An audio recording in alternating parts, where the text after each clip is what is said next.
21. Negotiate while advancing. The diplomatic war strategy. People will always try to take from you in negotiations what they could not get from you in battle or direct confrontations. They will even use appeals to fairness and morality as a cover to advance their position. Do not be taken in. Negotiation is about maneuvering for power or placement, and you must always put yourself in the kind of strong position that makes it impossible for the other side to nibble away at you during your talks. Before and during negotiations, you must keep advancing, creating relentless pressure and compelling the other side to settle on your terms. The more you take, the more you can give back in meaningless concessions. Create a reputation for being tough and uncompromising so that people are back on their heels before they even meet you. War by other means. After Athens was finally defeated by Sparta in the Peloponnesian War of 404 BC, the great city-state fell into steady decline. In the decades that followed, many citizens, including the great orator Demosthenes, began to dream of a revival of the once dominant Athens. In 359 BC, the king of Macedonia, Perdiccas, was killed in battle, and a power struggle emerged for his succession. The Athenians saw Macedonia as a barbaric land to the north, its only importance its proximity to Athenian outposts that helped secure their supplies of corn from Asia and of gold from local mines. One such outpost was the city of Amphipolis, a former Athenian colony which, however, had lately fallen into Macedonian hands. A plan emerged among the politicians of Athens to support one of the claimants to the Macedonian throne, a man named Argios, with ships and soldiers. If he won, he would be indebted to Athens and would return to them the valuable city of Amphipolis. Unfortunately, the Athenians backed the wrong horse. Perdiccas's 24-year-old brother Philip easily defeated Argios in battle and became king. To the Athenians' surprise, however, Philip did not push his advantage, but stepped back, renouncing all claim to Amphipolis and making the city independent.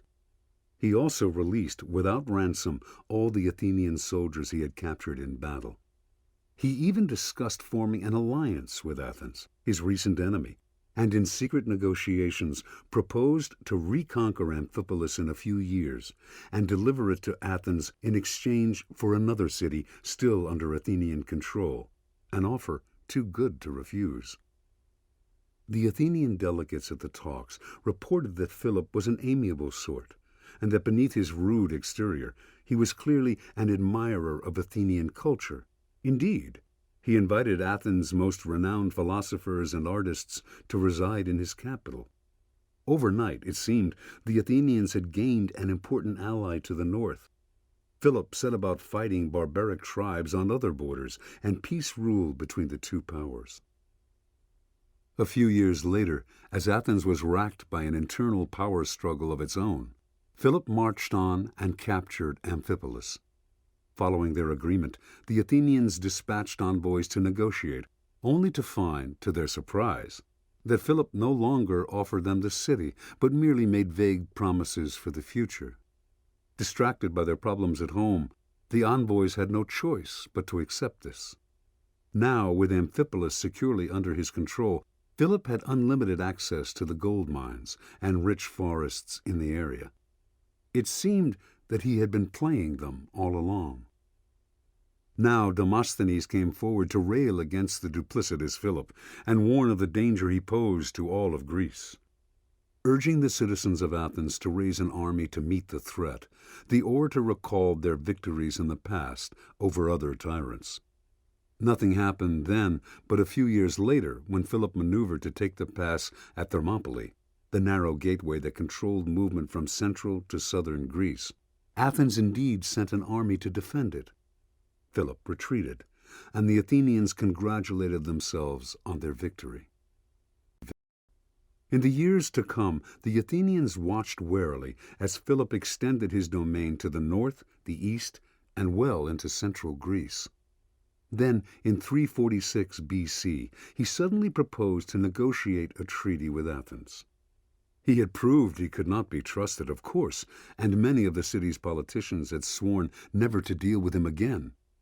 But the alternative was to risk war with Macedonia at a time when Athens was ill-prepared for it.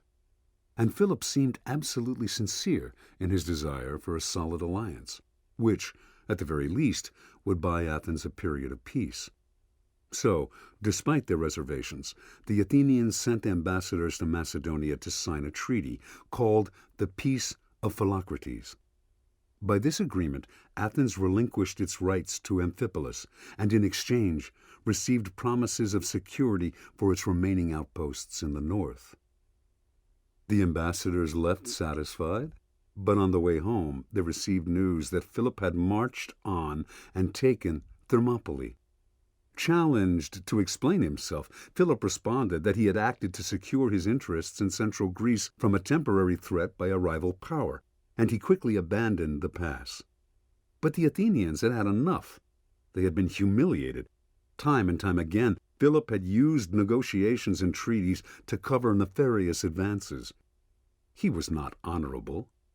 He might have abandoned Thermopylae, but it did not matter. He was always taking control over larger territories, then making himself look conciliatory by giving some of his acquisitions back. But only some, and he often retook the conceded lands later anyway. The net effect was inevitably to enlarge his domain. Mixing war with deceptive diplomacy, he had slowly made Macedonia the dominant power in Greece. Demosthenes and his followers were now on the ascendant. The Peace of Philocrates was obviously a disgrace, and everyone involved in it was thrown out of office. The Athenians began to make trouble in the country to the east of Amphipolis, trying to secure more outposts there, even provoking quarrels with Macedonia. In 338 BC, they engaged in an alliance with Thebes to prepare for a great war against Philip. The two allies met the Macedonians in battle at Chaeronea in central Greece, but Philip won the battle decisively, his son Alexander playing a key role. Now the Athenians were in panic. Barbarians from the north were about to descend on their city and burn it to the ground. And yet again, they were proved wrong. In a most generous peace offer, Philip promised not to invade Athenian lands. In exchange, he would take over the disputed outposts in the east, and Athens would become an ally of Macedonia. As proof of his word, Philip released his Athenian prisoners from the recent war without asking for payment of any ransom. He also had his son Alexander lead a delegation to Athens, bearing the ashes of all the Athenian soldiers who had died at Chaeronea. Overwhelmed with gratitude, the Athenians granted citizenship to both Alexander and his father, and erected a statue of Philip in their agora. Later that year, Philip convened a congress of all the Greek city-states, except for Sparta, which refused to attend, to discuss an alliance to form what would be called the Hellenic League. For the first time, the Greek city-states were united in a single confederation. Soon after the terms of the alliance were agreed upon, Philip proposed a united war against the hated Persians. The proposal was happily accepted, with Athens leading the way. Somehow, everyone had forgotten how dishonorable Philip had been. They only remembered the king who had recently been so generous. In 336 BC, before the war against Persia got underway, Philip was assassinated. It would be his son Alexander who would lead the League into war and the creation of an empire. And through it all, Athens would remain Macedonia's most loyal ally, its critical anchor of stability within the Hellenic League. Interpretation. Like Philip, you must see any negotiating situation in which your vital interests are at stake as a realm of pure maneuver, warfare by other means. Earning people's trust and confidence is not a moral issue, but a strategic one. Sometimes it is necessary, sometimes it isn't. People will break their word if it serves their interests, and they will find any moral or legal excuse to justify their moves, sometimes to themselves as well as to others. Just as you must always put yourself in the strongest position before battle, so it is with negotiation. If you are weak, use negotiations to buy yourself time, to delay battle until you are ready. Be conciliatory, not to be nice, but to maneuver. If you are strong, take as much as you can before and during negotiations. Then later, you can give back some of what you took, conceding the things you least value to make yourself look generous. Do not worry about your reputation or about creating distrust. It is amazing how quickly people will forget your broken promises when you are strong and in a position to offer them something in their self-interest. Keys to warfare. Conflict and confrontation are generally unpleasant affairs that churn up unpleasant emotions. Out of a desire to avoid such unpleasantness, people will often try to be nice and conciliatory to those around them, in the belief that that will elicit the same response in return. But so often, experience proves this logic to be wrong. Over time, the people you treat nicely will take you for granted. They will see you as weak and exploitable. Being generous does not elicit gratitude, but creates either a spoiled child or someone who resents behavior perceived as charity. Those who believe against the evidence that niceness breeds niceness in return are doomed to failure in any kind of negotiation, let alone in the game of life. People respond in a nice and conciliatory way only when it is in their interest and when they have to do so. Your goal is to create that imperative by making it painful for them to fight. If you ease up the pressure out of a desire to be conciliatory and gain their trust, you only give them an opening to procrastinate, deceive, and take advantage of your niceness.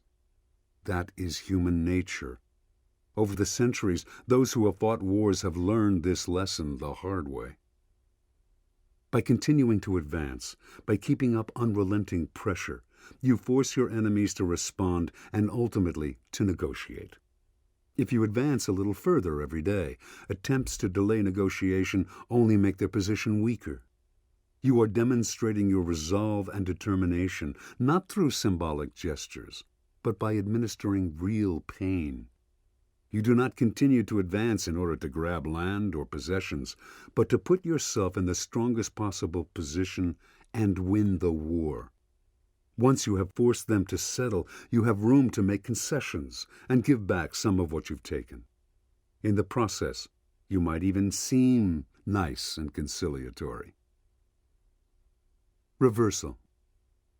In negotiation as in war, you must not let yourself get carried away. There is a danger in advancing too far, taking too much, to the point where you create an embittered enemy who will work for revenge. Your purpose in any settlement you negotiate is never to satisfy greed or to punish the other side, but to secure your own interests. In the long run, a punitive settlement will only win you insecurity.